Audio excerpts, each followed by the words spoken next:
Are we ready?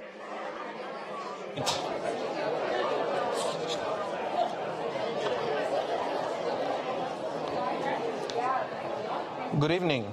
It's great to see all of you. My name is Fernando Reimers. I'm a professor of the practice of international education here, and in a moment I'm going to introduce my colleagues in the panel. I'm also the co-chair of the Harvard Advanced Leadership Initiative, whose chair it's a program that is the brainchild of Rosabeth Moss Kanter, who perhaps will say a word about it later. But before I introduce you to our topic tonight and to our speakers, I want to say a few words about our Askwith forums, for those of you who have not been here before. These are free public forums that bring leaders in the field to the Harvard Graduate School of Education to engage in conversation and to engage with the community. These dialogues strengthen the intellectual life of our school through conversation, debate, and the free exchange of ideas. These forums are also a way for us to open our doors to welcome members of the greater Harvard community and the general public.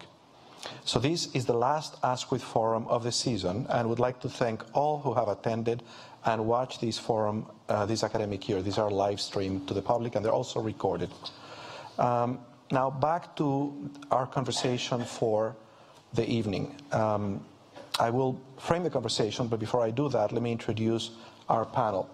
And so beginning to my left with Maureen Costello, she leads the Southern Poverty Law Center's Teaching Tolerance Project, which is one of the nation's leading providers of anti-bias education resources. And since joining Teaching Tolerance in 2010, Maureen has grown the program significantly, adding a number of programmatic initiatives. Under her leadership, the Teaching Tolerance magazine went from 2 to 3 issues a year and has received many different awards. Before joining the Southern Poverty Law Center, Maureen worked for Scholastics and directed the Newsweek education program. She began her career as a history and economic teacher at Notre Dame Academy High School in New York. She's a graduate of the New School University and the New York University Graduate School of Arts and Sciences.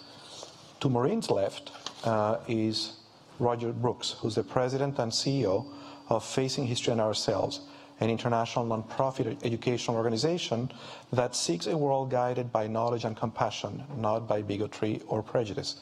Facing History reaches more than 70,000 teachers and millions of students worldwide each year. Roger joined Facing History in 2014, and under his leadership, the organization launched an ambitious strategic plan to dramatically increase its reach to new audiences and areas in the United States and around the world. Prior to Facing History, Roger taught for over 20 years as faculty in the Religious Studies Department at Connecticut College. He also has a long-standing partnership with the Holocaust Education Foundation at Northwestern University, which prepares collegiate faculty to teach courses and curriculum related to the Holocaust and genocide. Roger received their Distinguished Achievement Award in 2014. He's an expert in early rabbinic culture, and he's the author or editor of 6 books and numerous articles. He's a graduate of the University of Minnesota and has a PhD in Judaic Studies from Brown University. To Roger's left is Stacy Davison. And Stacy is the Director of Training for the Anti-Defamation League, a national civil rights agency, where she manages the development and implementation of anti-bias training programs. For more than 15 years, she has provided educators, students, and families with educational tools and resources to better understand and effectively address bias-related issues in their schools and communities. She has taught in Barcelona, Spain, and she has a master's degree from Lesley University, and her areas of interest are cultural competency and creative arts in learning. To Stacy's left is my colleague, Professor Mira Levinson, who is a professor of education at the Graduate School of Education.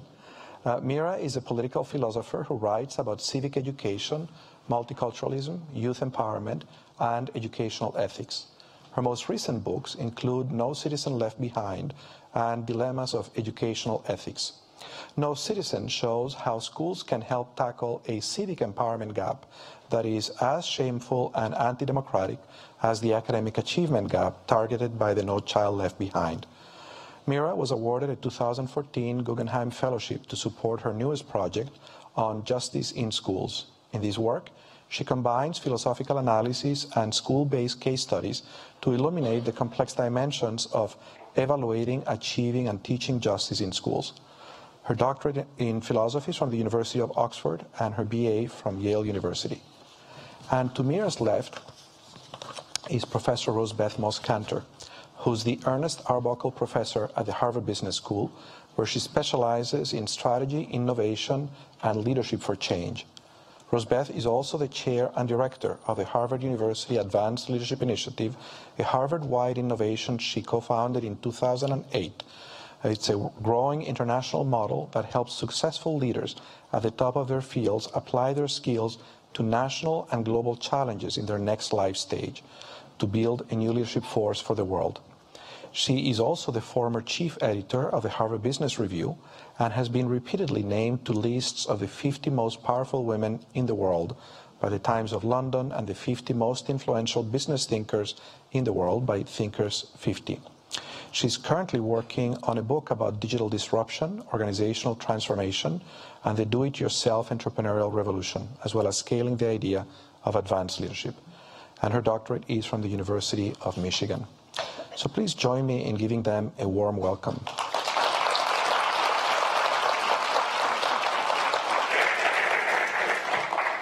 So what we're going to do is I'm going to frame our conversation. Each of our panelists is going to make brief opening remarks. Then we're going to have a bit of a dialogue with each other, and then we're going to invite you into the dialogue. So we're meeting 3 blocks from a house where Benjamin Franklin and the Revolutionary Council came up in 1775 and decided that maybe we should try a different way to organize society, a way to organize society that drew on the very powerful notion that ordinary people could rule their lives, join with others and improve their communities, and on the even more powerful and revolutionary idea that all people were fundamentally equal. And that is the beginning of this experiment. Now, the founders, as did the philosophers that inspired their thinking, understood that this experiment in self-rule had to be joined at the hip with 2 other institutions, public schools and modern research universities. And so it is no accident that it was only 5 years after that meeting in that house in 1780 that John Adams chartered the American Academy of Arts and Sciences. And if you read their charter, you can see that the whole point of the enterprise is to bring people who have achieved in very different fields to work together to figure out how to improve the society, something that most universities were not doing at the time. They were engaged in the business of transmitting religious dogma instead. It was that same year that Adams chartered the Constitution of Massachusetts. And the first 7 articles of that Constitution are about the role that universities must play. And if you read, it's the very same ideas that inspire democracy as a way of life. It's this notion that the cultivation of human reason among the general population is what will allow ordinary people to improve themselves and the communities of which they are a part. Public schools were not an afterthought, were part of that very same idea. It was in 1785 that John Adams wrote, "The whole people must take upon themselves the education of the whole people and be willing to bear the expenses of it. And there should not be a district of one square without a school in it, not founded by a charitable individual, but maintained at the public expense of the people themselves." And so that's how we established public schools. First public school was established in Boston 40 years after that, 1821. And there are a number of ways in which public schools prepare people for self-rule and for democracy. One of them is educating all, providing everyone the opportunity to cultivate the reason and all other capabilities so they can improve their lives and join with others in improving society. The second way in which they do it is they prepare students to work across all lines of difference, not only to be able to live together, but actually to collaborate. I was yesterday at an event of Facing History and Ourselves where a teacher in Lowell High School explained how she had engaged her students, who come from, I think she said, 30 different countries, in writing a book on why diversity is the essence of a democratic society. And this book is now in use, I believe, in 150 schools. That was awesome, by the way, Roger. And so preparing students to work across all lines of difference. The third way in which schools help prepare people for democratic life is teaching them what are the institutions and, more importantly, the norms that help democratic civic engagement. What are the rules of the process? How does the process work? And then lastly, they prepare students to participate in making democracy a way of life. I've been very inspired. We're going to talk about students such as those from Parkland High School who've taken on remarkable national leadership in mobilizing the country around gun control. And I think it is no accident that Parkland High School is a very good school. And if you look not only at those students but at their teachers, you understand that the reason they're able to lead is because they have been the beneficiaries of particular forms of education that have enabled them to do that. Now, reaching consensus on how to achieve these four goals is complex. There is disagreement on how best to advance them. For example, I attended recently a presentation of the findings of a cross-national study of civic education in about 50 countries, which presented the following findings. When 15-year-olds are tested in their measures of civic knowledge and skills and are also asked, do you intend to vote in elections? And do you engage in activities that are democracy as a way of life?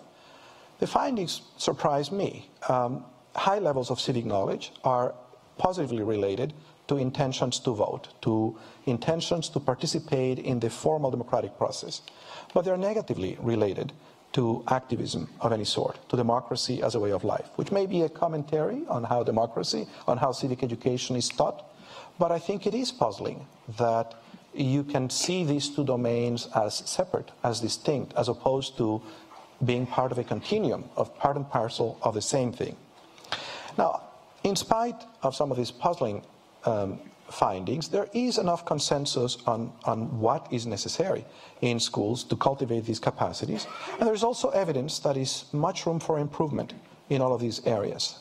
The work of Mira documenting this civic empowerment gap or the civic education gap is an example of that. There is also evidence that there are challenges to American democracy. And those of you in the LI program spent today some time discussing this new book, How Democracies Die, written by Professor Steve Levitsky here at Harvard and by his colleague, Professor Ziblatt. And one of the core arguments of this, this book, I guess, has two core arguments. One, democracies are fragile. They take a lot longer to build than to destroy. And two, it takes more than constitutions to sustain democracies. The reason constitutions work is because norms, and two key norms that help constitutions function are mutual toleration, the notion that you don't go out and try to destroy those who think differently, and the notion of self-restraint, the notion that no one with political power will go all out in using their power, that you exercise self-restraint. Obviously, getting a population in a country to live by those norms is squarely about what schools and universities do or could do.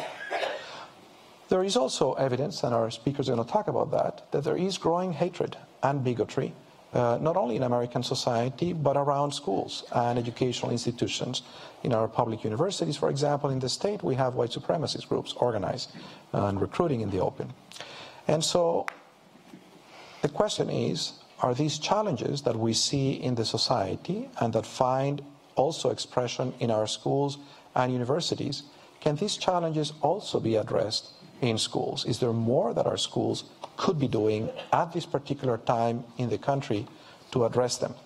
So I'm going to ask each of our speakers to say a few words about what are the challenges that you perceive that are new, what is it that your organization is doing to address them, and is that enough? And three, what are the unmet needs? What are the needs for advanced leadership, for collective leadership in addressing those challenges? So why don't I turn it over to you, Maureen? Okay. Well, thank you very much, Fernando. It's April 2018, and 2 years ago in 2016, Teaching Tolerance sent out a survey to teachers across the United States asking them about the impact of the presidential campaign on their schools and on their classrooms. And what 2,000 educators told us was that the campaign was having a profound effect.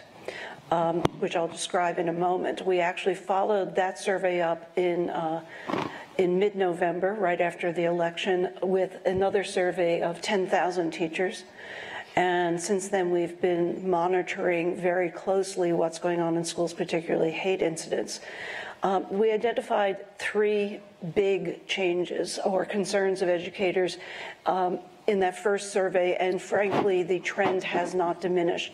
The first one was that marginalized students, particularly those from immigrant backgrounds, were terrified. And of course, today they have not an uncertain fear, but in fact a very real fear that their families can be broken up. The second thing we found was that there may not have been an increase in bullying, but that there was a new tone to bullying and disrespectful behavior towards fellow students that was now politicized. So it was politicized bullying, politicized harassment. The ugliness of the campaign had come into schools, and we use the word emboldened to describe what was happening in schools, that self-restraint that Fernando mentioned was drifting away. And the third, and for the purposes of this discussion, the most concerning finding was that teachers felt they were facing something entirely new, and they did not know how to respond to it. We asked whether it would affect their ability to talk about the election, to teach the election in the spring survey. 50% of elementary teachers said they would not teach that election. That's extraordinary, because elections every 4 years, presidential elections, think back to your days in school, have, mock ballots and all sorts of things. And now we had elementary school teachers saying they wouldn't do it. 1/3 of high school teachers told us that they were not going to teach the election this year because they did not know how to do it, this year being 2016. Let's go forward. We know that the marginalization of students, the marginalized students, are in fact terrified, and there's been a lot of good evidence that it's affected their attendance and their stability at school. We began tracking hate incidents at school in October of 2017, just kind of doing what's appearing in the press. And they average between 70 and 90 incidents every month, and we report on them every single month. And then we reach out to the schools offering some advice. But the more concerning thing is what's happening with teachers. We have UCLA came out with another study in 2017 on teaching in the age of Trump. And what teachers in high school English and social studies classes, those classes that have discussions, said is that their students were more combative, they were very polarized, they cited unreliable sources, and they were very quick to accuse teachers of partisanship when they stood for the kinds of things that we consider core democratic values like tolerance and diversity.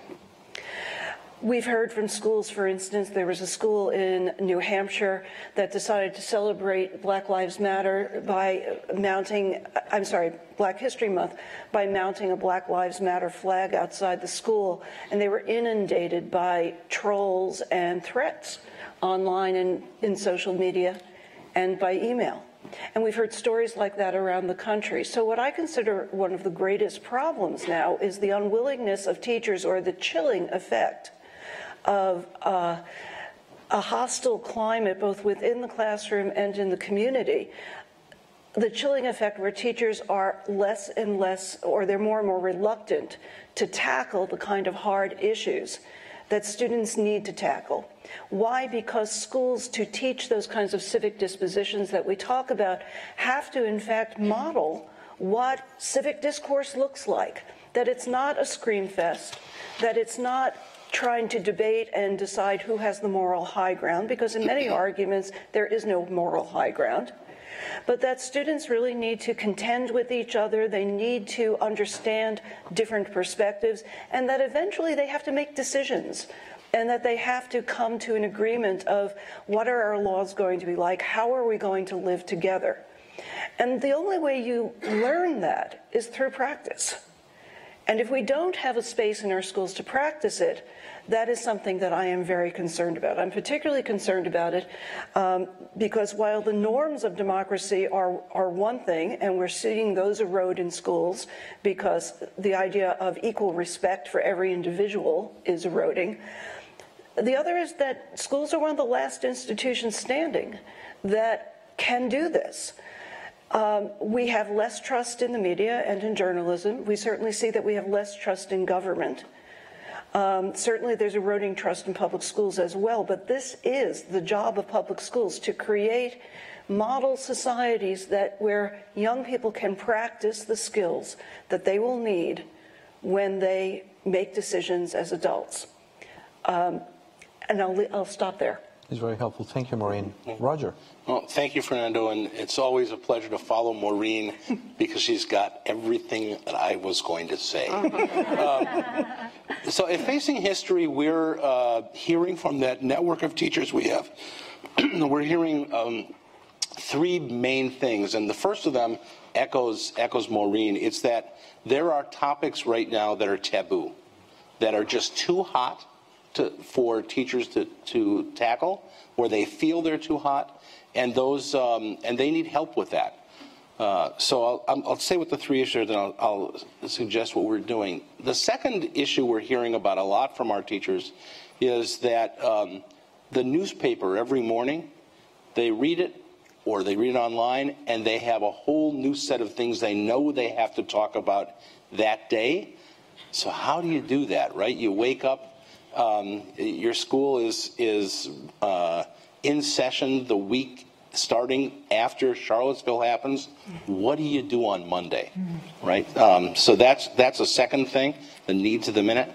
And I think the third thing, which we're hearing maybe less from teachers, but we're watching happen, is a sort of a nostalgia for old-style civics. Right, that, well, if we only had more civics education, everything would be better. So let me take those three and give you just a brief notion of what we're doing. For the taboo topics issue, we've been putting out we have a blog that goes out to about 110,000 teachers, not all of whom teach Facing History, but we also have lesson plans that we can put out that way and thoughts. So we've been putting out a series on difficult conversations and actually piece by piece showing how to contract in a classroom to have conversations that are in fact really complicated and to bring up topics without advocacy, right? You can bring up a topic and you can say, we're not going to spend the day deciding what you all should think. We're going to spend the day thinking about what the topic is. So we've given people strategies about that, and I think that has been well received. And we have, the teachers that write in and say, I didn't know how I was going to do this. I read the blog, and I was able to go into my classroom and start. That connects really closely to the newspaper problem of what do you do in the morning.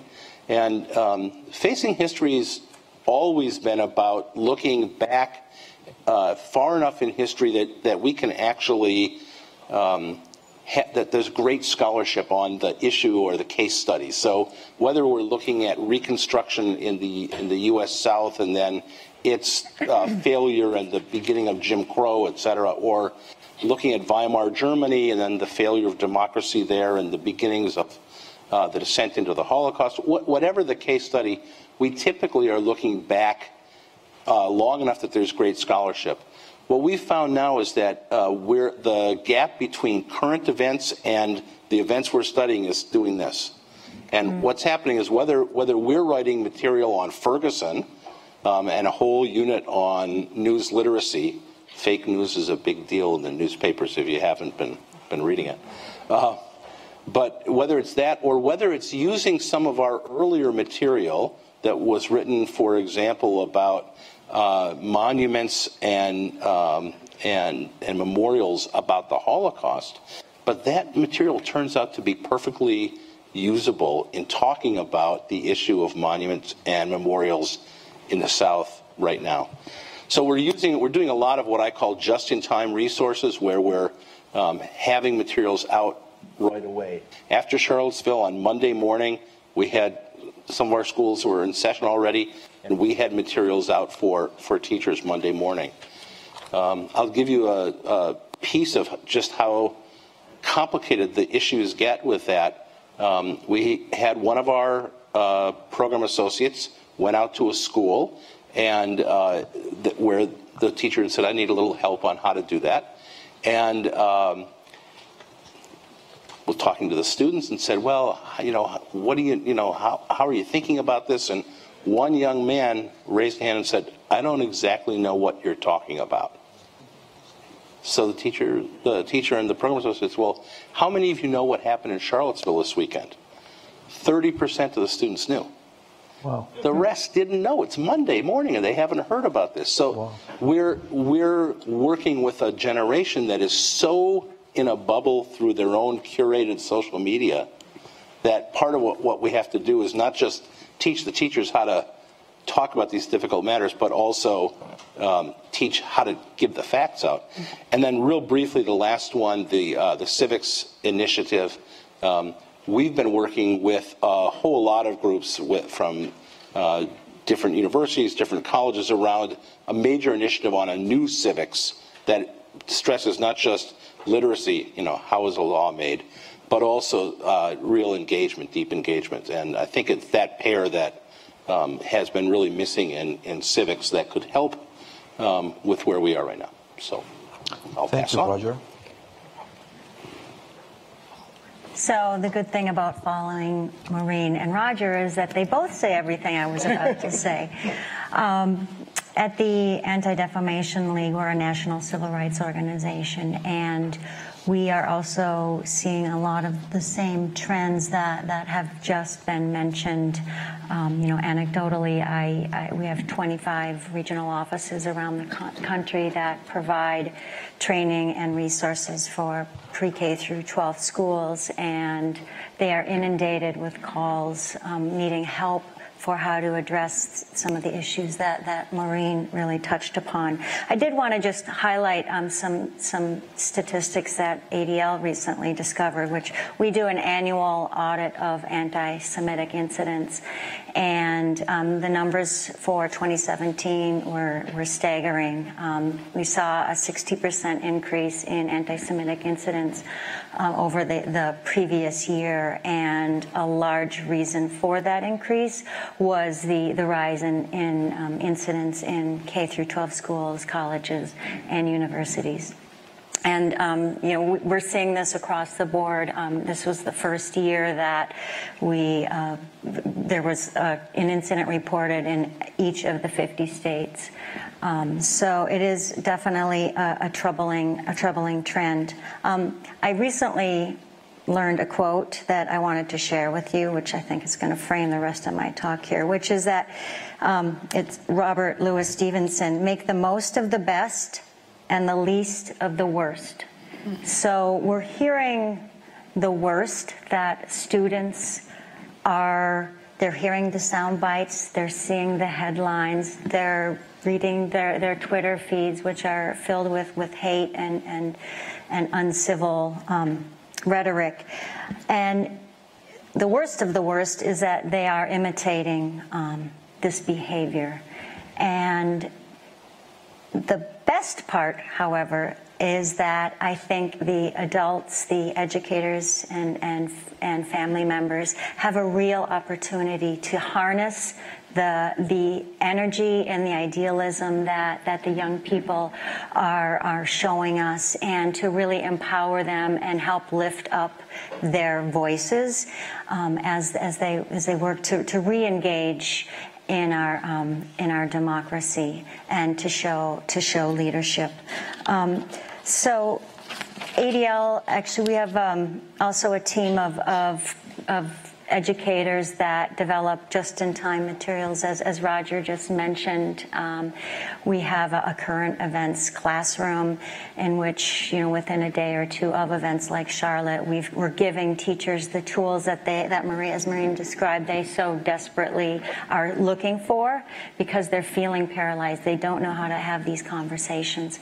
And I think something that we really advocate at the ADL is even before that current event has occurred, it's really important to establish a learning environment in which students feel safe, they feel comfortable, they feel like they can bring their identity, their full self, their experiences to the room and engage in these important dialogues. And so it really is important for educators to create that space and encourage the difficult conversations.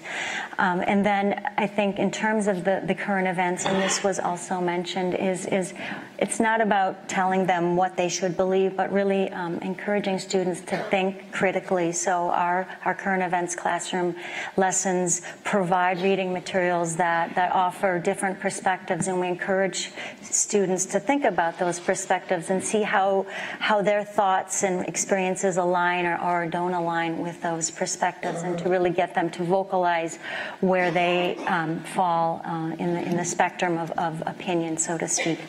I think another important role that educators and parents can play is not only encouraging the activism and advocacy that we're seeing in young students, but getting them to also think about it in a broader sense. I love that students are going out and walking out, against gun control, but to really ask students, what this means to them personally, what their understanding of the issue is, what is the historical context, what are the social political dynamics at play, so that they really understand why they're speaking up, and what the what the consequences of that are. And so I think educators can play a role in getting them to think about that, and also broadening their idea of what social activism means. It can mean walking out. It can mean, many of the things that the students at Parkland did is, to me, just textbook examples of social activism. Within a week, they had a website that had media contact information. They had merch. I mean, it was so impressive. So and students, they understand this, and so I think for us to be able to support their creativity as they're thinking about ways that they can use their voice and participate in democracy. So thank you. Thank you very much. Mira. Thank you so much for setting this up, Fernando. I want to talk about, I think, two challenges that schools face, that they're facing now, but that are actually pretty perennial. And then three ways in which we're trying to help schools address these challenges. One is that schools are both aspirational places, right? So Fernando talked about the school trying to create an ideal and kind of idealized democracy in which we are nurturing civic and democratic competencies and dispositions, and yet they are also inherently and rightly reflective of the society in which they exist, because if they were not reflective, then they would not be democratically controlled, right? They have to be reflective because we, the people, are in control of the public schools. And yet, we the people are quite imperfect and have always been quite imperfect. And we imbue schools with this ideal for the future where we are always trying to help our children become better than we and our society become better than we. And yet, we are part of, we are the figures who are in the schools, who are directing them, developing the curricula, et cetera. And so I think that's one of these real tensions, which is that we are hoping to prepare kids to be better than we are today, right? And where we are today is not great. And so that's, I think, one of the big tensions. The other challenge that I think that schools have always actually wrestled with, but we're wrestling with it in a particularly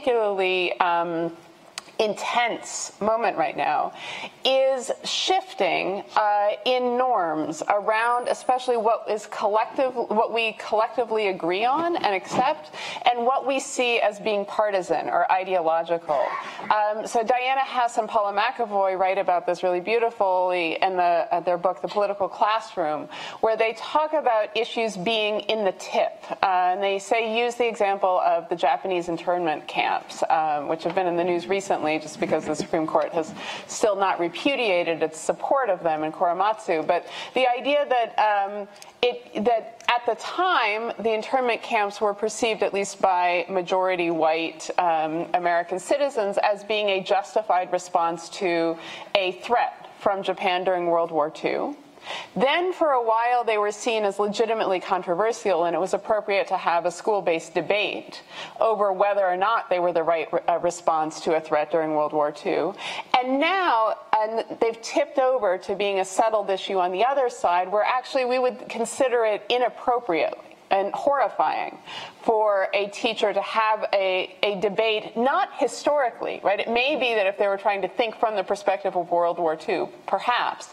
But for nowadays, the question, should we have internment camps, say, for Syrian Americans if we go to war with Syria, or for Korean Americans, we would think that was outrageous, right? And part of what we are wrestling with today is that we are in a particularly quick moment, I think, of norm shifting, and where norms that we saw as being common and collective, so say teachers 5 years ago could declare themselves to have an anti-racist classroom. And that was generally seen as being something that teachers could say. We do not have racism in our classroom. We embrace diversity. We are an inclusive classroom. And yet, what valence that has now is it is often heard not as a common expression of American ideals or aspirational American ideals to be anti-racist, right? But it's heard as actually a voice from the left, of asserting certain kinds of values that are seen as being partisan, right? So the question is, how can we deal with these two challenges of schools reflecting who we are, which is necessarily imperfect, and also of these shifting norms where things that we thought we could assert as being common civic values are now being heard as being partisan values. And I'll briefly mention, I think, 3 ways, in addition to the things that we've heard, which I think are excellent responses.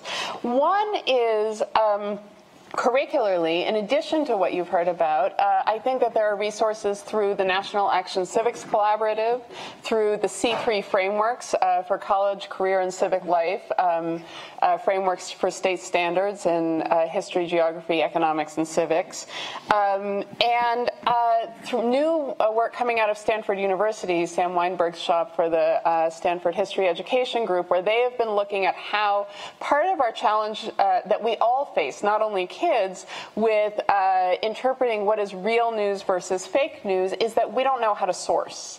And not even professional historians know how to source. So their research has been showing that even professional historians have trouble identifying the source of a website and figuring out if the website is conveying accurate information. There is a group, though, who's really good at that, and that's fact checkers.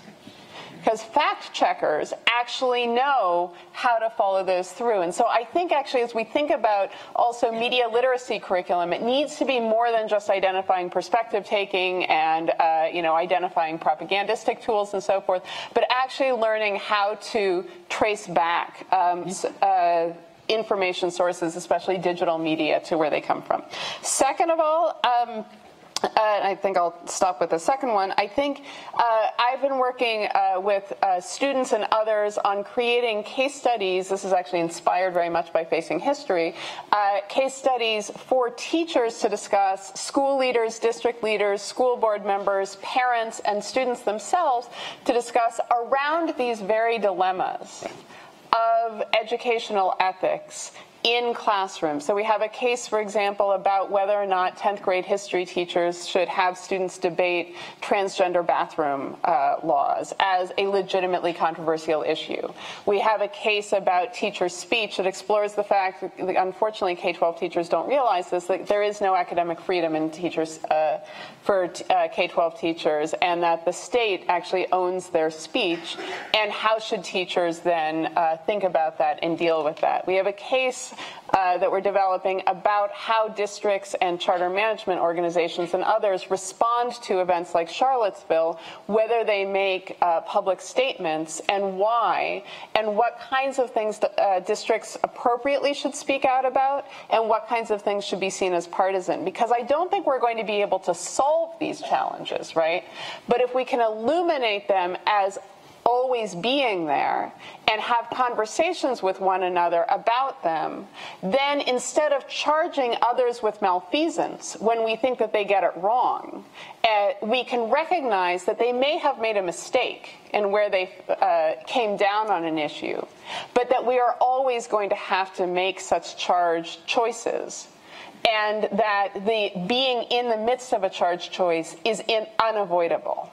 And hence, frankly, also making mistakes are unavoidable. And then we might be able to show each other some compassion in trying to get past those mistakes and construct something more shared in the future. Thank you, Mira. Rosabeth. Thank you. And thank you, Fernando. And nobody listens more intently than you do. So I love watching you listen. Thank you. I mean, I have such admiration for all of the organizations represented here, including Mira's work at the Ed School. And in fact, I'll get to this because I want to take us in a slightly different direction. But the idea of case studies, I mean, I have 3 things education can do, or we could do nationally about education before I go in a slightly different direction. One definitely is the case method of teaching, because my colleague David Moss has a book out called Democracy, a series of cases teaching civics to Harvard undergraduates and MBA students together, but now to high school students, using cases where you debate major decisions in American history. And it's really fabulous. And the League of Women Voters, which is now revived under the current circumstances because we have voters and women together trying to make change, has taken that on and wants to help spread it. And there's already a project with high school teachers nationwide. So that's the first. If I don't get to it, I have 3 solutions because I'm going to go in a different direction. The second is national service. National service, which takes young people and calls on them to do something more for their country, for their community. We're doing it in the United States. Other countries have national service. They may have it of a different kind, but a purpose larger than yourself, and doing it with a diverse group of other people, often for people that are not like you. So national service includes City Year, which helped stimulate modern national service in the United States, but Teach for America, which modeled itself after what City Year was doing in a different way. So national service is actually a solution, and luckily, the U.S. Congress, which wants to cut funding for our national service vehicle, AmeriCorps, every budget, actually this year, this Congress restored funding with a little more because it's beloved of every district, red or blue, because of the impact it has on quality. And the third is to go beyond the classroom and the curriculum. One of our advanced leadership fellows, Gilberto Dimenstein, has created various projects, but one was essentially communities as schools, taking the whole community and making it a kind of classroom for students so that they were involved much more broadly with, again, many diverse people in Brazil. Very effective. But I want to take us in a slightly different direction because Fernando started with a little bit of very inspiring history, and it was right here. But I myself always want to be looking forward. So I was a big Star Trek fan. For years, I relaxed by watching several episodes together. And aside from the fact that the cast, on the bridge, the people who were leading the expeditions were incredibly diverse. Not only racially and ethnically diverse and gender diverse, there was even a robot and an empath, and people with funny ears. Well, the thing Star Trek makes me think about is, what is our real case for doing this? Democracy and justice and human rights. It's that we must become one planet, because imagine if an advanced civilization from somewhere else landed on Earth and we're all squabbling with one another, they'll take over. So seriously though, we do have to make a case for why these things are important, and not just because they were traditional values in the United States. This issue to me is very, very personal. And those of you who know me know that I'm a fairly private person, so I'm not going to give away too much. But it's really deeply personal. I didn't grow up in poverty, and I have a white skin. So already there was a degree of privilege. However, I was part of a group, and it was very much part of what was around me in discussions in my childhood, and of course Facing History has picked up on this. I was part of a group that another powerful group murdered in large numbers. So this became very personal, family members, etc. I was also from a northern city that was highly segregated, as many northern cities are. In many ways, more so than southern cities. If you look right now in the United States, certain southern cities are incredibly diverse. Houston, Texas is one of the most diverse cities in America, and then there's Miami, where people will leave northern cities to go there not just for the weather, but because immigrants are welcome. Well, I grew up in one of those segregated cities where every ethnic group, and there were dozens of them, had their own territory and their own hour in their language on the radio on Saturdays. And people were afraid to go from one neighborhood to another neighborhood because they were so intensely homogeneous. And what happened? Like to many northern cities, and it's not just because of industry leaving, people left those cities. And we don't want people to leave those cities or leave America, because we need all of those brains. And so this became very personal to me. I'm also female. And it became very personal because when I was growing up, there were confined roles. There were expectations. You could do this, you couldn't do that. And I hated that. I hated the categories that define people and their opportunities. And so openness is an imperative if we want to grow economies, if we want to grow people. We need open borders, we need open opportunities, and we need open minds. And so what we're fighting against are forces, or what I'm fighting against always, are against forces that want to close minds, close borders, close opportunities. Sometimes that's called orthodoxy or incumbents or establishments, because dominant groups and establishments always want to pass on only what they already know, and often only to members of their own group. And I've written 19 books, not all of them deal with this, but it's a theme running through much of what I have done. So the question is leadership to make change. How do we change this? This is about changing the culture. And I love the solutions that involve new curriculum, educating teachers differently, doing things with the schools differently, but it's a matter of culture for everybody. And there are certain leaders we can look to for models. We're not always going to be those leaders ourselves. And the classic Nelson Mandela in South Africa. who didn't make everything perfect. And I love the thought of the perfect union, because it's not perfect. Our aspiration here was to make it a more perfect union, not to make it perfect, which is impossible. But what he did was manage a transition to a democracy without violence or much violence.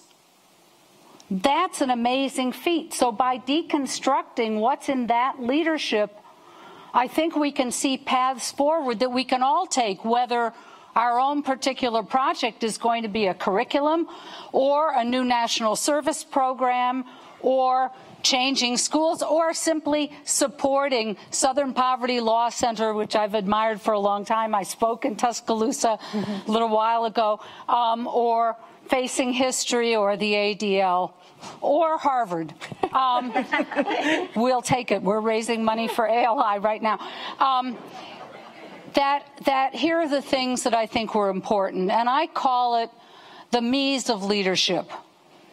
The MEs of leadership, because leadership starts with me, not with what I want somebody else to do. And even though leadership is building a collective, it's building something that we all find that we have in common, it does start with me, with each of us. And so the 3 MEs of leadership, which I feel Mandela exemplified and great leaders exemplify, and not everybody holding high office can be considered a leader. So the first me is the message espoused. It's what leaders say, what they tell other people, the respect they show. Respect, I think, is the most important thing. It's the ways in which they treat people with dignity and learn how to be respectful. And even in contentious case discussions where we're dealing with difficult issues, we have to be respectful. So, but the message, leaders do give speeches. Leaders stand up for things. And the Parkland students got that. They said it was all their media training and that they were in theater. But it is true, being able to stand up and communicate, give a great speech about what you think ought to happen. And Mandela was certainly an incredible speech maker, and his messages were all about inclusion. They were all about unity. One planet, not quite. I want one planet. They were about one nation and about needing everybody to become one nation. And not only the people who were oppressed getting voice, but the oppressors being forgiven because we needed them for unity, for one nation. So that part of this is not only including the excluded, it's also having those who are in the dominant establishment feel that the future belongs to them too.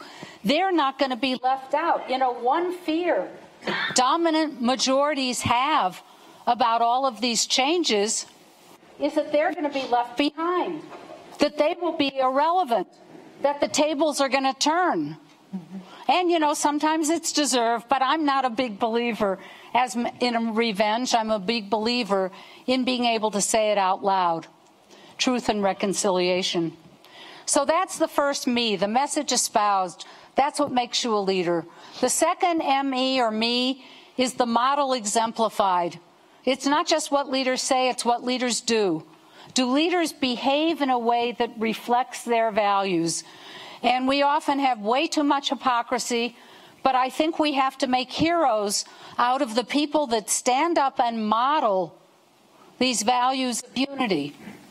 One of the people that I happen to find as a current hero right now, a leader with courage, is Ken Fraser, the CEO of Merck. Because after Charlottesville, he was the one CEO who said, you know, I can't stand that rhetoric. I'm going to leave the administration, a business council, because I can't support that. And he did. I see a Merck person smiling in the front row. He did do it. He acted on his values. And in fact, that whole business council fell apart as others started following him. So if you model what you believe in, and Mandela certainly did, he's talking about inclusion, but then he did all kinds of things you can say symbolic to show that everyone was included. Who was chosen for his cabinet? Doing a new constitution through a participative process.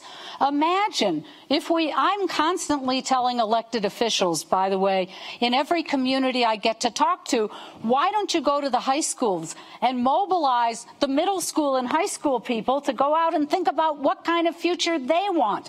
We can't get funding for transportation, but I'll bet if we ask the middle school and high school students, they will tell us that we must invest again.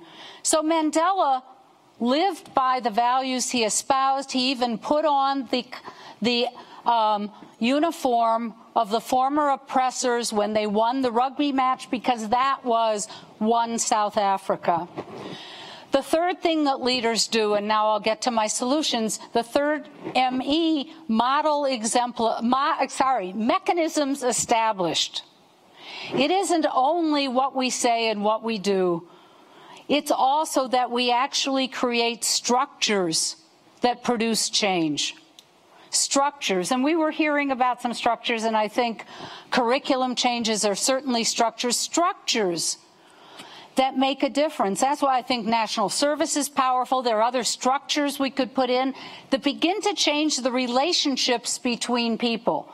There's a finding about diversity and diversity programs, say corporate training. The fellows heard this from a Harvard faculty member who did some of that research, which is you don't change attitudes by putting people together and trying to tell them, you better change your attitude.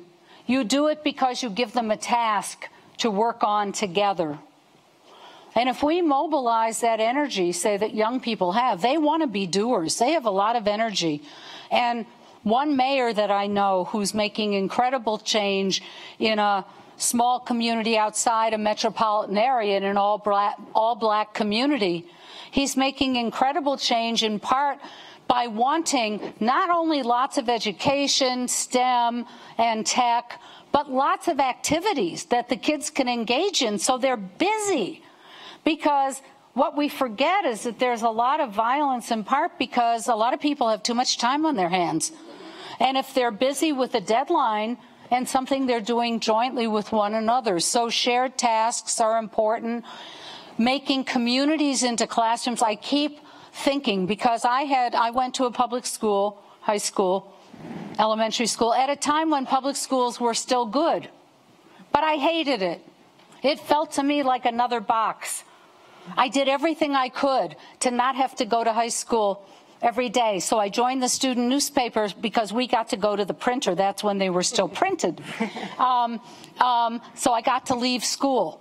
It was stifling. It was boring. We were confined in buildings. Even then I felt we were warehousing kids rather than expanding their horizons.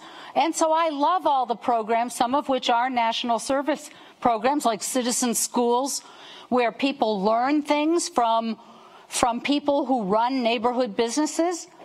Those are phenomenal ways to start changing the culture. And because it may be difficult to change the culture nationally, national is ugly, but when national is ugly, local is beautiful. There's a lot we can do locally. And when we do it locally, it does start to press up. Just like a Congress that was looking to cut everything they could, restored the AmeriCorps national service funding because it was having discernible impact on student achievement in low-performing schools in their community. And when you do it in the community, we have a common interest. That's why many mayors' races are not partisan, because the idea is taking out the garbage is not a partisan issue. You either take it out or you don't take it out. There isn't a lot of ideological debate about that.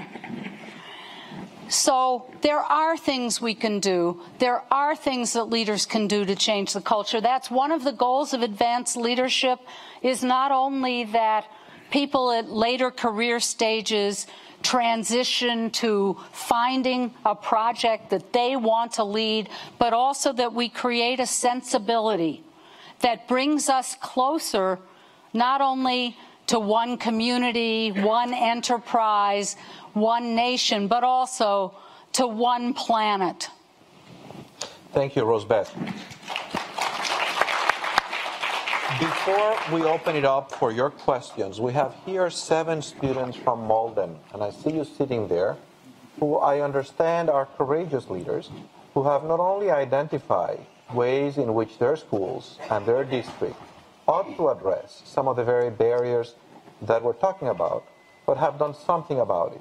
So I apologize because I knew you were going to be here, and I know we're going to speak after these, and I didn't forewarn you. But if you wanted to speak, come to the mic and be the first to speak and tell us what it is that you're doing, we would be delighted to hear from you.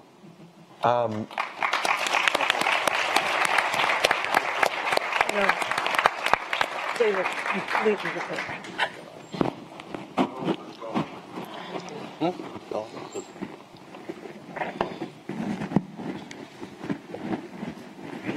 And the mic is here. Do you see it? Right there, yeah. So tell us your name, what grade you're in, and share with us what it is that you're doing in Malden. Good afternoon. My name is Christelle Jean. I'm a 14-year-old 8th grade student of Salemwood School. Recently, we had spoken to our school committee on issues about racial insensitivity when it came to the students, and the students not feeling comfortable with being able to address the teachers about these situations. We as the students felt as though our stories, as well as the stories of other students who had not been able to share their voices, were well-deserved to be heard, so we decided to take action upon it.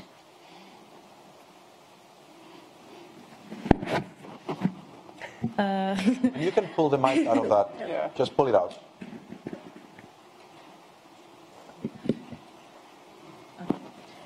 Hi, my name is Michaela Henry. I am an 8th grader at the Salemwood School. And just like what Christelle said, we spoke to our school committee about experiences we've had in our school about people saying racial slurs, or we felt uncomfortable in situations with teachers and students. So we talked about it and we shared our stories, and we wanted to show everyone what make change in our school. So Thank you. that's what we Great step. Thank you. Thank you very much. And thank you all for coming and for your leadership. So I'd like to invite the rest of you, if you have a question, we have mics on both aisles here. Just queue behind the mic. We're going to take maybe 3 questions at a time. I would ask you that you make brief questions, not statements, not another presentation that end with a question mark. Why don't you go, sir? Tell us what your name is, please. Jay Gleason. I'm sorry, what is your name? Jay Gleason. Thank you, Jay. Okay, garbage disposal aside, there are a lot of other ideological issues that ostensible human and civil rights groups seem to take partisan stances on. ADL is well known as an Israel advocacy organization. If you look at its recent statement on the Pompeo nomination, it seems to be mainly concerned with maintaining Israel's military edge and putting an end to the BDS human rights movement and bashing Iran. Now, SBLC also last month was forced to withdraw a statement and put on its hate watch about Max Blumenthal because he was had the wrong positions as far as they were concerned on Russia and Syria. So are we getting into a position here where we're taking curriculum from organizations that are ostensibly human and civil rights organizations, but also feeding children and others their implicit ideological and political biases on these other larger issues? I don't think we've really come to grips with the partisan political aspects of it. Thank you. Mong, tell us who you are. My name is Mong Neo, and I'm a doctoral candidate here. 2 quick questions. One is, Professor Rosabeth Kanter, you mentioned about South African Nelson Mandela. We have a narrative here in this country about minorities and also marginalized communities, including indigenous people. South Africa were able to change the narrative. And there are some other examples in the world, Germany and a few other countries. Why, even more than 50 years of MLK speech, that it is so difficult to change the dominant narrative in this country? The second quick question, if I may. I think that we have talked about a word, tolerance. And I sometimes question the word tolerance, because I come from indigenous communities in the mountains, halfway around the world in Bangladesh. We say that we learn to tolerate mosquito, even its annoying buzz and stinging bites, but we are taught to embrace neighbors. So should we use the word, because word has a meaning, word has a power, is that we aspire, because as an aspiration to be tolerant against hatred and intolerance, or we should strive for more, embrace, as you say, dignity and human rights. And sometimes we may end up being in the tolerance. But for school and for the children, I wonder, should we say more the word about tolerance, or should we change this vocabulary and then use more embrace human dignity? Thank you. I would like to ask our advanced leadership fellows who have spent a day thinking about these issues to ask a question of the panel. What questions does this provoke you? And I'll take a volunteer before I call on someone. Please come to the mic. Yeah.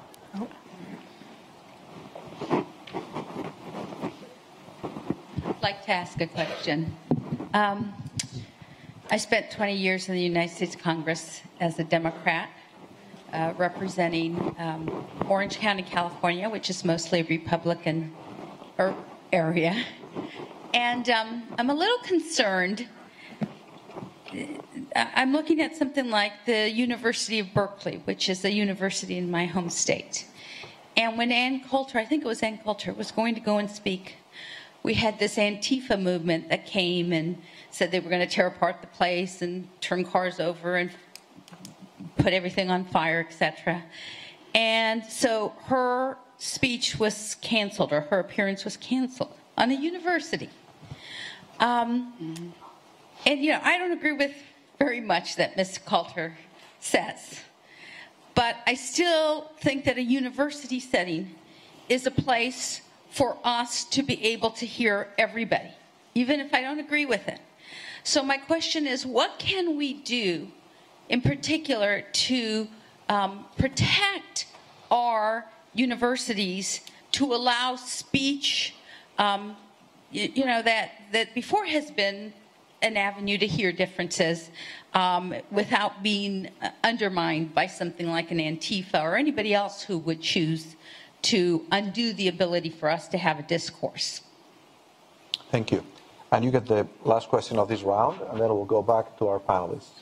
My question's a little bit smaller, but I'm sure you all know about the letter that was sent home to the parents in North Carolina about trying to define what white privilege was by the PTA there. And so many of the parents got very upset about this letter, trying to teach second and third graders about what white privilege was and trying to lead that way. And I was wondering if one or some of you could address your thoughts on that so something that I view as so simple and so right and so straightforward and being a civic lesson.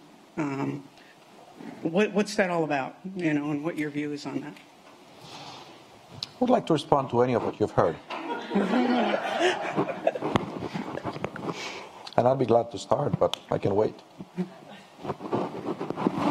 want to go? I'll start with a couple of things. One is I want to start with Mong's question about why it's so difficult to change the narrative in the U.S. And you had said, say, 50 years after Martin Luther King's death. I think, sorry, I don't know what's going on here. I think one of the really striking things is exactly how we've told the narrative of Martin Luther King, right? So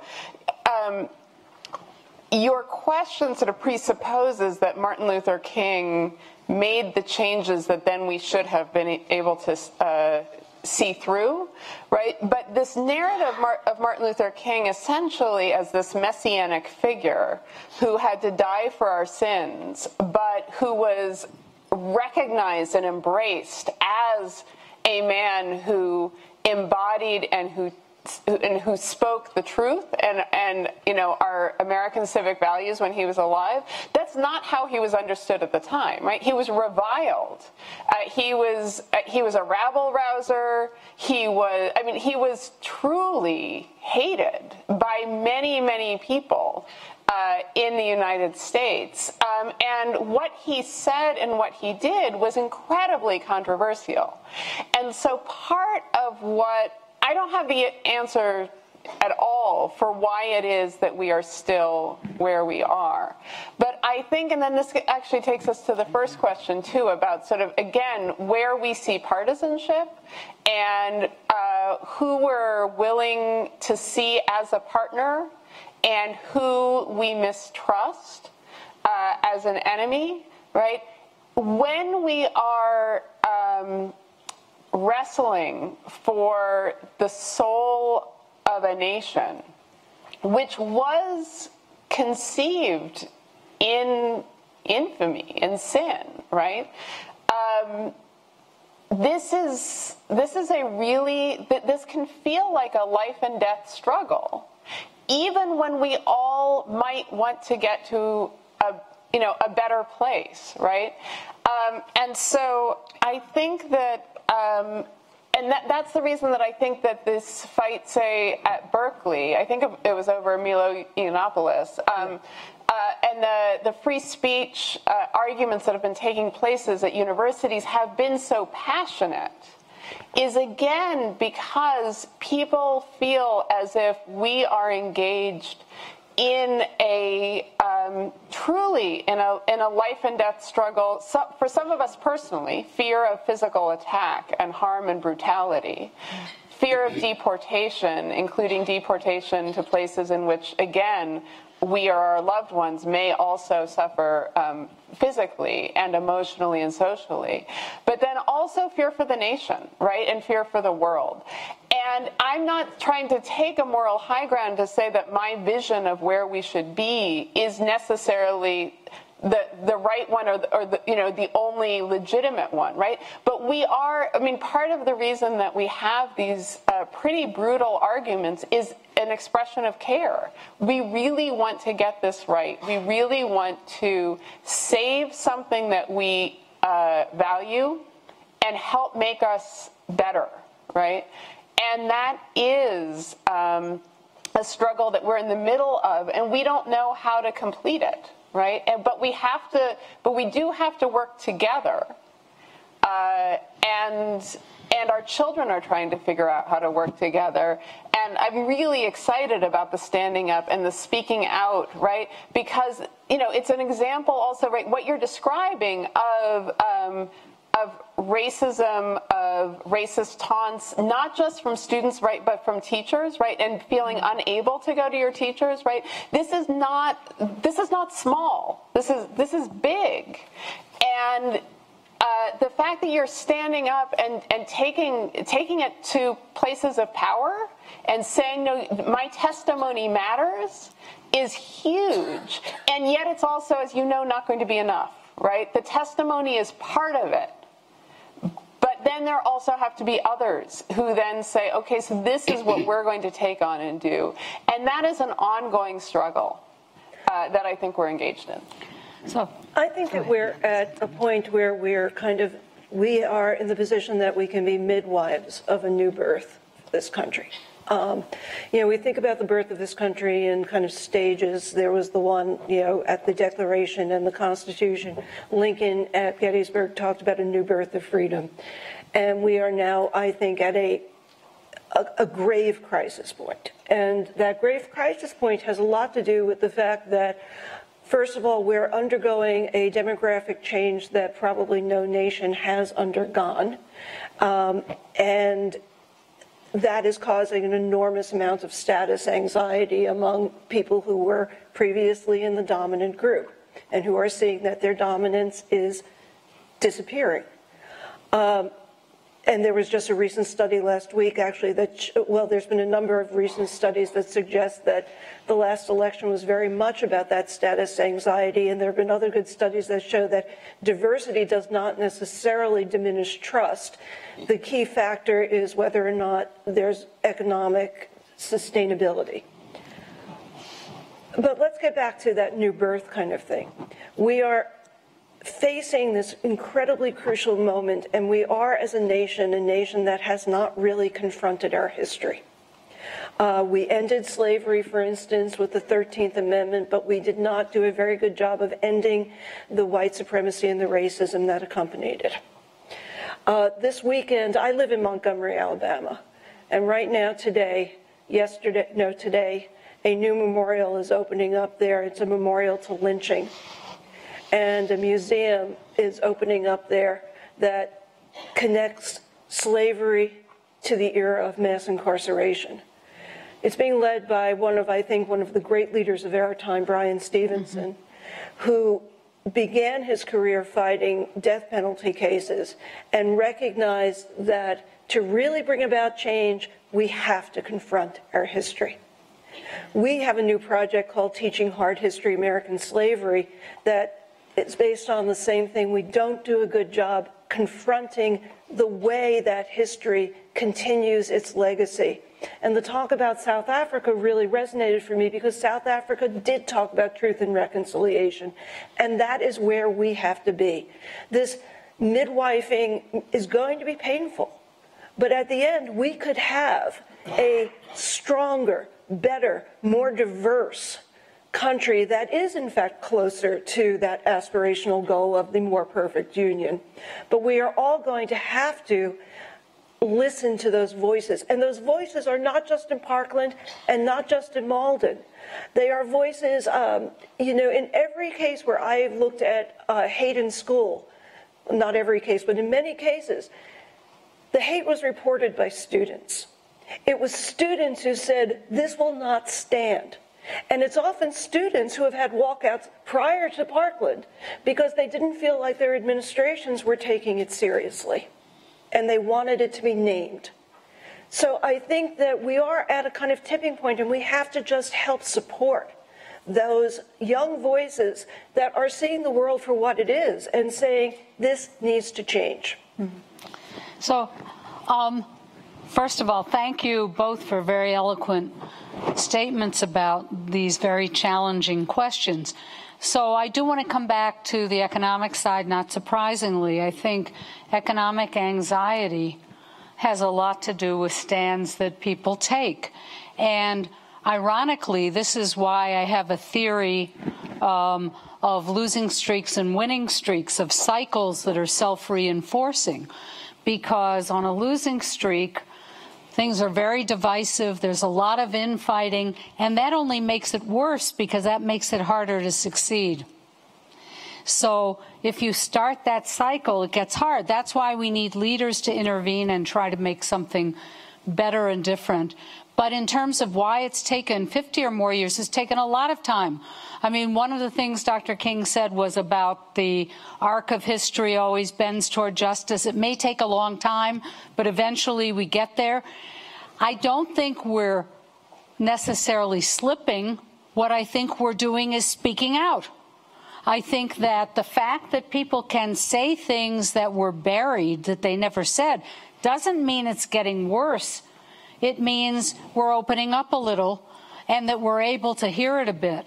On the other hand, the free speech on college campuses issue, which Congresswoman Sanchez mentioned, that's a difficult issue because groups form around something that they want and they support one another in going after that, and no one has a monopoly on that kind of tribalism.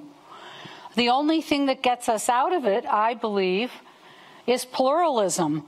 That is, people are not only a member of their one tight group that's arguing against this, they're part of 5 other groups that might have different stands, and they mix and match.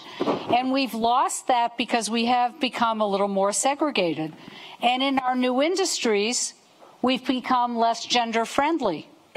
Why is that? It's because when we leave things to informal mechanisms and are not, as leaders, deliberate about how we help people form groups, people fall back on one part of, I mean, I don't want to make neuroscience out of this. I'm not a neuroscientist, but there are supposedly 2 parts of our brain. There's the primitive fight, flight, first response. But then luckily we have a civilized brain that's called civilization. You stop and think, hey, maybe I don't want to fight. Maybe there's a larger goal. But if we don't present people with larger goals, I think we do have to challenge. I would like to challenge every young person in America to serve and serve their communities, not just speak out. That's great. It's a starting point. But do something constructive and positive for their communities. So it does take a long time. And on a college campus, by the way, the anti-free speech thing, you know, college campuses are a little freewheeling sometimes. We have to keep them busier. And we have to keep them busier on very constructive activities, such as community service, which is a big goal here at Harvard, that we do more of that. Thank you. You want to say something? Briefly, I want to link what we just heard to the question about tolerance and embrace. And I think the issues of, the difficult issues of curricular choice, the difficult issues of so what gets taught, the difficult issues of who gets to speak, these are all matters of where we need to move beyond where we are now, which is at an impasse. It would be wonderful if we could at least get to tolerance right now. But beyond tolerance is something much, much deeper. It's respect, and it's real interest in what the other person has to say. Facing History is part of a group that's sponsoring a new project called Better Arguments. The Better Arguments Project is not about, let's stop arguing about things, let's all get along. It's about saying, if we're going to have an argument, let's have it be a productive one, where I might enter the argument thinking that I might actually learn something. So it's about letting go of the idea that I have the exclusive answer in every case, and instead my partner in the argument might teach me things. So I'd like to see us do more of that. Thanks, Roger. Excuse me. I think we have time for another round of questions. We could hear from different people, another 3 questions. Tell us who you are. Go ahead. Hi, my name is Courtney Berger. I'm an EPM student here at the grad school. To kind of parrot the first question, when I put on my teacher hat, I'm really grateful for the resources that I was able to use from teaching tolerance. My school was an ADL, no hate, place for hate school, which was fantastic, and it helped me be one of the people who tried to talk about the election in my social studies class. But as a student, when I put that hat on, I get really upset because as a student who likes to engage in activities with groups like Jewish Voice for Peace and speak out against the injustice that I see in an international context, it's really frustrating because, I mean, the ADLs all but label JVP a hate group. So I'm curious, for anyone who wants to answer the question, how we're right now in a position where it's easy to criticize right-wing people expressing things that might not be popular, but it sounds like we're not very willing to criticize ourselves and step away from things that are kind of easy to criticize rather than looking at something like, you know, the gentleman mentioned Israel, and I'd really like to hear an answer to that. Thank you. How about you? Thank you. My name is Ines von Weitershausen. I'm a postdoc over at MIT. I hope that's okay.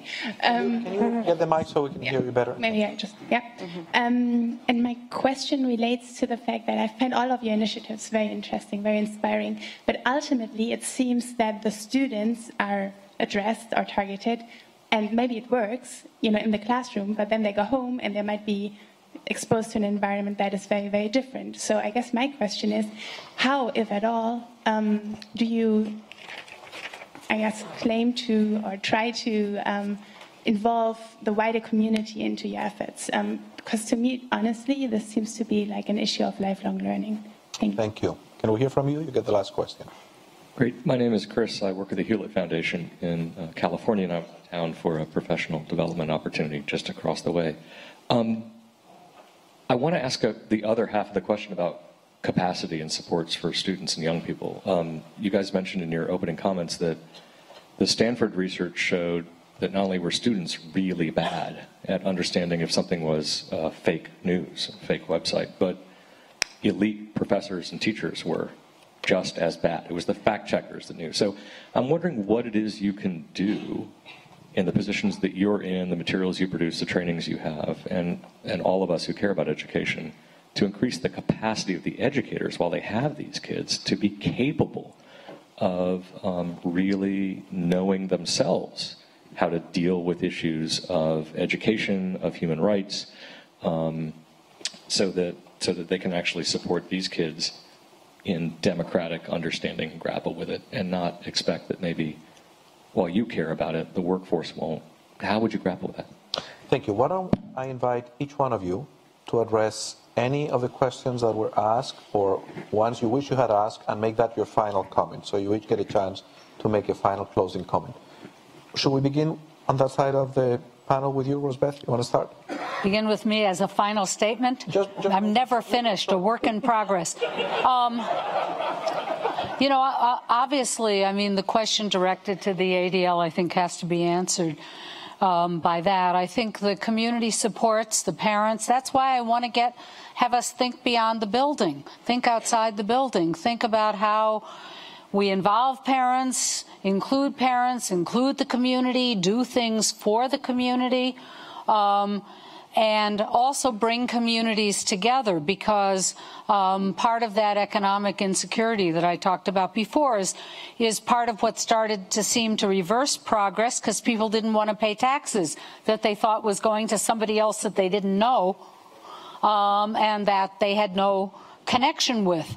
So there's a lot of things we have to do out in the community, and I think schools, which are a community center of sorts, have to, it's ironic to say, have to open their doors, because now they're going to get even more locked down, which is a shame. But that's one thing we can do. And I think, yes, education for teachers, you know, we have to think about the teaching profession, because the teaching profession, when it became feminized, started paying less, and now we have a lot of people who are out on strike because they're being starved as teachers. So how do we get the best and the brightest? Teach for America was an attempt to do that. Get really smart college graduates who could go on to investment banking to spend some time teaching. So we have to make that profession ever more important, and make sure the kinds of things that Mira is working on, people are working on at the Ed School, are only as good as the education of teachers and who we attract to that profession. And it needs to be people who are not threatened by parents and families. There's also a colleague here at the Ed School who had once written about the tension between parents and teachers. We really have to make sure that they're in sync, and that the community knows the children in their schools and vice versa. And I think that will help with some of these issues. Thank you, Rosabeth. Mira. I'll address two of the questions. One with regard to parents in the wider community. You're obviously right that children spend a large percentage of their day in schools, but by no means the majority of their day, right? And I don't have an answer to that, obviously. One of the things that I talked about, these case studies that we've been developing around ethical dilemmas in education, and my students were actually helping me this morning with a case study that Tatiana Garin, one of my doctoral students, and I have been writing about a race-conscious curriculum in the school, and this Charter Network's effort to implement this race-conscious curriculum. And teachers struggling with it, but also parents reacting to it in a whole variety of ways. Parents who are concerned that white parents who are concerned that their children are being taught to hate themselves, right? Parents of color who are concerned that fairly inexperienced white teachers are teaching badly, including teaching their children badly, and one of the challenges, so in the case, what we're hoping to do is to get not only educators and policymakers to reflect on it and to use it, but also parents and PTAs, so that parents and teachers, again, can work together to talk about these issues, because this is part of the challenge, too, is everyone cares about children, right? The teachers care, the parents care, and the children are coming between, and among different people who care deeply, but in different ways and sometimes have different views. So one thing is we're trying to help have these case studies be sources of conversation. With respect to capacity and supports, three very quick things. One is I actually find it encouraging that fact checkers can do this well, because frankly, fact checkers are not very well trained and they're not very well paid, right? These are not people, with postgraduate degrees usually, which means that these are skills that can be taught and learned. And I actually think that's good. So we could develop curriculum to help us all become as good as the fact checkers are. Second of all, I think this relates actually to teachers going on strike, right? It's very, very hard to help students develop a sense of empowerment and to take on the rights and responsibilities and dispositions of citizenship if teachers themselves feel oppressed and cowed and totally subject to authority. And so part of it is helping schools become more civically empowering places, not only for students, but also for teachers. And then the last thing I'll say with respect to capacity building is that I do think that universities can contribute also by doing good research. Until I heard Sam Weinberg's doctoral students present their findings at the American Educational Research Association a few weeks ago, I would not have guessed this, right? I would have thought that professional historians and also non-historians, people like me, right, well-educated people with doctoral degrees, that I would be great at doing this kind of thing, right? And so the research is what has changed my thinking on that and has changed thinking also, therefore, about curriculum, et cetera. And so I do think that that is one way in which universities can also make a difference, is through doing high-quality research that helps us understand the problems better, so that also we can help to try to construct better solutions. Thank you, Mira. So I think I'm going to try to answer three of the questions, although I don't know how well it's going to go, but we'll give it a try. I think one of the core elements that was weaved throughout some of these questions really speaks to the foundation of ADL's anti-bias education programming and No Place for Hate programming, which is when we think about issues of diversity and inclusion, we always start with identity. So who am I? And who am I in relation to you? What are the messages I received growing up about myself, often from parents? I agree. How do these messages help inform and shape my self-perception, as well as my perceptions of others and of the world around me and how I'm treated? So I think I think it's really important that we include parents in these discussions about how to create an inclusive and safe learning environment for students, and really getting them to think about their role as shaping their children's self-perceptions. I also think in terms of building capacity for teachers, when we go out and work with teachers and try to give them the skills and the knowledge to have these difficult conversations with their students. We also get them to really encourage them to think about their identity and self-reflect on, how are, like as the Malden students alluded to, how are we treating different students based on their identity? What is the message that these students are getting? What is the impact that it's having on their academic performance and just overall well-being? So I think identity and self-reflection are really important. To the question about the ADL, I will, it's sort of somewhat timely because just prior to coming here today, we had we have a monthly meeting with all of our education staff from around the country, and the same exact theme came up around who are we, what is our identity as an organization, are we self-reflecting? There's this sense that when we go out and basically it's the importance that even though we are an organization, we still have to hold ourselves to task in terms of thinking about who we are, where our imperfections are, and how we can be better as well. So it's an internal debate that we are having, and I think again it speaks to that importance of this is an evolving process, a lifelong process, and it's important that we do be self-critical as well. Thank you. Roger.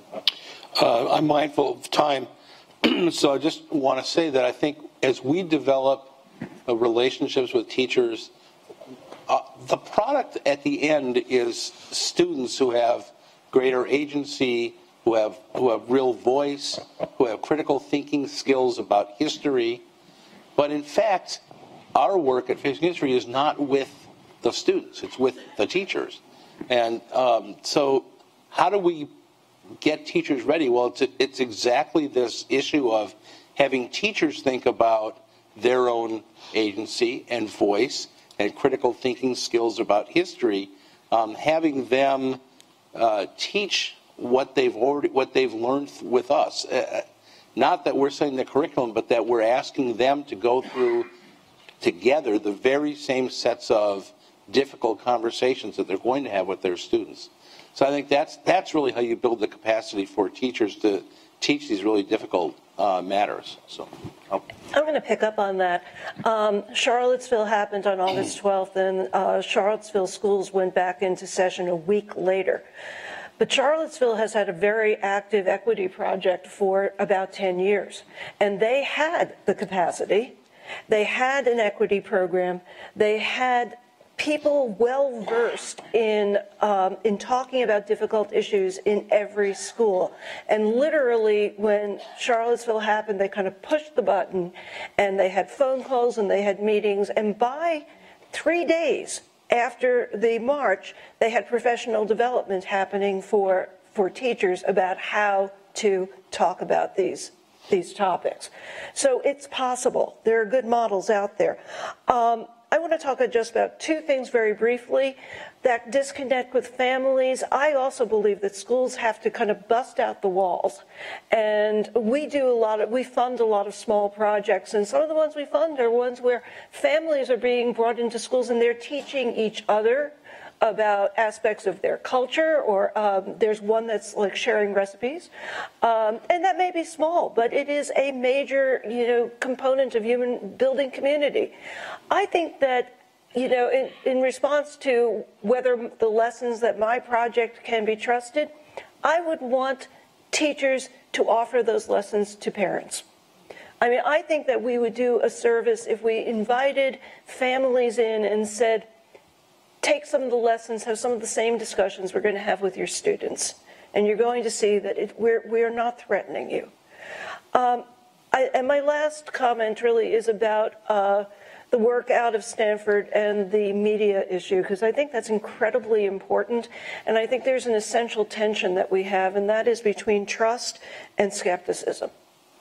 Much media literacy is built on skepticism, and Dana Boyd, for instance, who I know you know, believes that that has actually contributed to the rising of hate and the rising of bad information, because we have people like a Dylan Roof who are skeptical of everything they read, and so they are attracted to conspiracy theories because it's the truth that no one tells you. And yet clearly we need to be a trusting community as well, because trust is one of those core values. And I think that what's needed is more than just finding out the source, but coming to grips with the fact that we are in a new media age. And we are in a new media age, and certainly Cambridge Analytica and Facebook has shown us what's at work, where media manipulation and the kind of attention economy and provocation for the sake of provocation are new factors. And it's not simply about what the source is, it's about how is the mechanism being used. And I think that that is an entirely new field that that teachers are going to have to kind of get schooled on, because they are they're kind of behind on it. We actually we're going to do a podcast on that, and it's brand new. So I think there's a lot going on, and there are a lot of opportunities to do great work. Thank you, Maureen. So in closing, my good friend Rosabeth says that I like history, and I do find it useful. And I'd like to go back 6 million years, which is how long we have been on this planet as a species. By that metric, the notion that we can organize a society achieving some kind of balance between freedom and commitment to the common good is a very recent idea. It's not even 200 years old. And that idea is a project always in the making. It is an imperfect project. It's a project in the making. But what I think is clear is that that project is fragile, that it is not a gift of God to any people, that it is a project that requires especially that individuals behave in certain ways with regards to one another. And public schools were invented to advance that project. I think it's important to remember that, because if I look at what public schools do today in the United States and in other liberal democracies, you would not think, if you came from another planet, that the primary mission of those institutions is to prepare people to understand and uphold the norms that make it possible for people to live in democratic ways.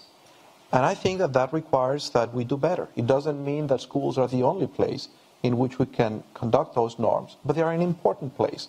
They're a place that was designed for that purpose, and that is not doing a very good job. If you look at the last data of this comparative survey of countries that ask 15-year-olds a range of questions and assess their knowledge, a very troubling high percentage of 15-year-olds would rather choose economic security over the institutions that give them their freedoms. And maybe this is to be expected in a time that feels uncertain to many, but I think it is very troubling that there are individuals who would be willing to give their freedom away to someone who would guarantee them economic security. One of the last big wars, World War II, was fought over competition, over 3 different ways to imagine how to organize a society. Those ways were fascism, communism, and democracy. And it's helpful to remember that the fascism at the time began with populist regimes elected, where populist leaders promised populations that they heard their fears, they understood them, they were going to take care of them, but they would have to take their freedoms away. Now, so I think it is very important in this country to develop consensus, not only bipartisan, societal consensus, on giving more attention to democratic citizenship education in our schools. I don't necessarily mean all civics, but I mean that we should examine with the same force with which in 1983, when A Nation at Risk was published, and we concluded that the American economy was not competing and we had to focus on our schools, we need at this time to have a similar consensus that says, are we doing what we should and could in our schools for the health of this democracy? And I think that even though there are reasonable disagreements among people who know the evidence and the practice and the best way to do that, there is enough consensus that if we simply acted on what is known, this would be a huge improvement. The National Research Council, which is an organization that was created by Abraham Lincoln in the middle of the Civil War to help mobilize expert scientific knowledge on issues of public interest, produced 3 years ago a report that names what are the competencies that would help people live a good life and participate economically and civically. That could be the foundation for that kind of consensus, for that kind of political and societal consensus. I invite any of you to read that report. The editors are Hilton and Pellegrino, and to ask the question for educational institutions within your sphere of influence, are they doing a good job at helping students gain those capacities? In Massachusetts, the Department of Higher Education has a project called the Vision Project that has 6 goals to help integrate our public universities on behalf of educating our citizens for a democratic and a knowledge economy. And one of those goals is promoting civic education. And there is a report that is built on what is known, that if we just took it seriously, if the trustees of our universities, if the presidents of our universities, if the faculty of our universities read those guidelines and said, let's just act on what we know would be in the interest of the students to prepare them, that'd be huge progress. I thank you for your interest. Based on the good work that has been presented today, we might draw the impression that we have nothing to worry about. But this is a very self-selected group of individuals who works on those things. It does not reflect the reality of the experiences, the daily experiences of students and teachers in schools. And I think we should all take that to heart and do what is within our reach to make progress. Thank you very much for your interest. Thank you.